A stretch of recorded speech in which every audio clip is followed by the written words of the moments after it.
a 9 out of 10 for Supergirl, 9 out of 10. And the reason being is that on the second watch, I felt more of the emotional connection. And there are actually a lot of little details that I missed out in the first viewing. And I came in with the expectation of something like Superman, which is obviously not the case for this movie. It's more a sort of like samurai star movie. If you think of the old Japanese movies like uh, Lone Wolf and Cub, The Seven Samurai, and all the Akira Kurosawa kind of movies, you would really appreciate this. And I guess this is how we should watch this Supergirl movie. It's something really different. And although on the first viewing it feels very simple, like the story is so simple, just straightforward, action packed, but it's like a Western star kind of movie. But actually, if you view it the second time round, there are a lot of like hidden meaning behind it. So it's a layered philosophy kind of movie.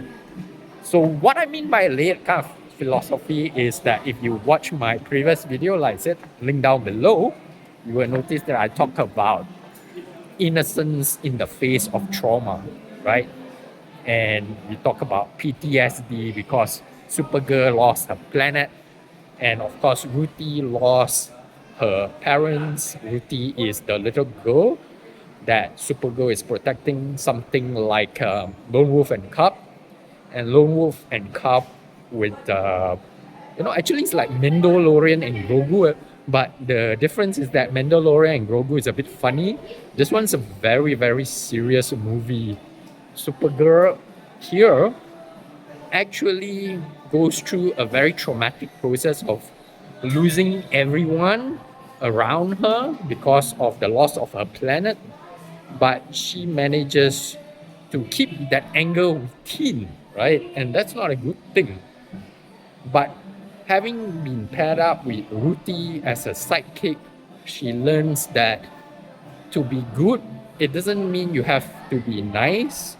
It doesn't mean you have to be weak. You can be tough and you can be not nice in order to be good. I think that's a very, very important lesson that we have in this movie. And I only noticed this mentioned the second time around.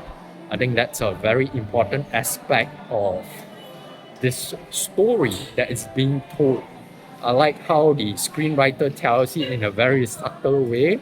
It's not very explicit, right? It's implicit that when you watch it, you realize that Supergirl has a lot of pain inside. And how do you overcome this pain and trauma is to actually help people, help the others around you. Be good. I think that is the main moral of the story. And it's not just like being Superman, which is to see the good in people, but even if you see the truth in people, just like what Kara said in this movie, you choose to be kind, and Kara might not be perfect and you might not be perfect, but you choose to be kind, you choose to be good in the face of this cruel world.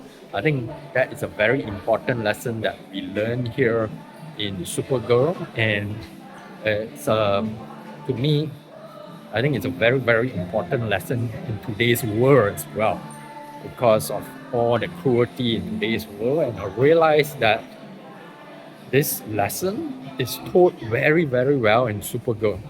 And that's why I'm increasing my rating of Supergirl to 9 out of 10. That's one of the highest rating I've given to a movie if you've seen my previous reviews. And from the philosophical aspect as well, because I really love philosophy. And I believe that it tells you a story of being good while still being tough. And I relate to it because when I was young, I was bullied and I fought back. And it's the same here. It's about fighting back, not being weak. So in this movie, some of the critics that didn't like it, I don't think they even understand the message.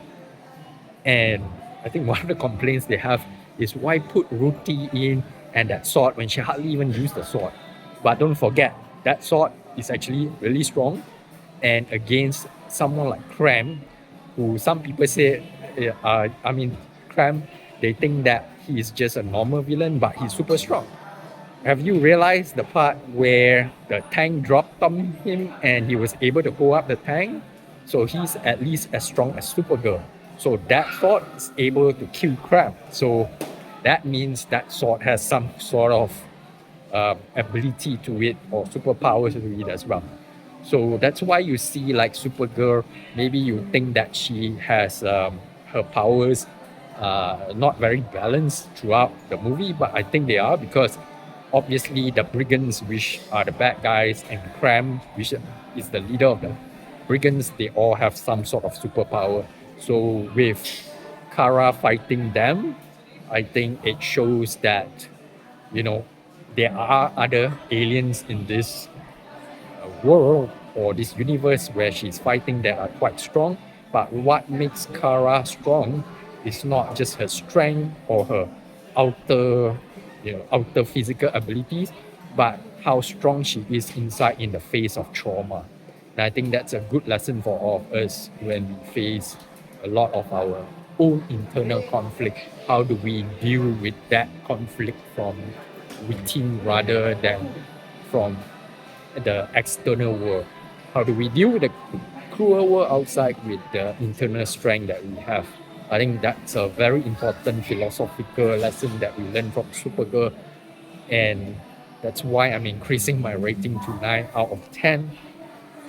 Especially you watch the the artistic feel to this movie you will get, like when she wears a suit. At first you think that, well, that's not as amazing as Superman, because he did give a very good speech in the Superman movie, but in Supergirl it was just like you see that suit and she was wearing it right after the green sun went down, and then the yellow sun came up and she had a strength back. But I think it's more like she's wearing that colorful costume in the bleak sort of environment she's in. So this movie uses a lot of color play.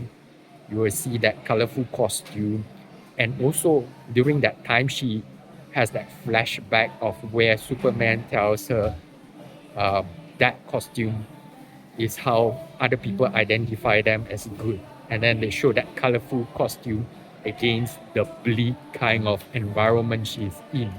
I think that's a very subtle kind of way of telling a story. It's very much like how the Japanese used to do it with those samurai movies.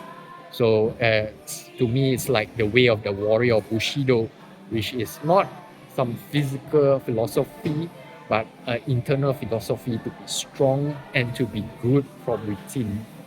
Doesn't mean that you have to be a weakling, doesn't mean that you have to be a pushover. It means you can be strong while being good as well. I think that's the most important part of the movie that really reached out to me and made me feel for this Supergirl movie. And I think a lot of people might not realize that the first time watching, and might underestimate how good it is until they watch it the second time round. So I watched it the second time round, increased my rating to 9 out of 10. I'll give it a 10 out of 10, except that maybe there are certain parts like how we should relate this movie to the entire universe. But it's a very good movie by itself that tells a story that I can watch over and over again. And if I ever have kids, that's something that my kids are going to watch as well, just like how I watch the samurai movies now that I'm an adult versus when I was a kid. So yeah, I hope you guys like reviews like this. If you do, please do like, subscribe, and click that notifications bell. Comment down below, and I'll see you guys in the next one. Thank you so much, guys. Take care now. Bye.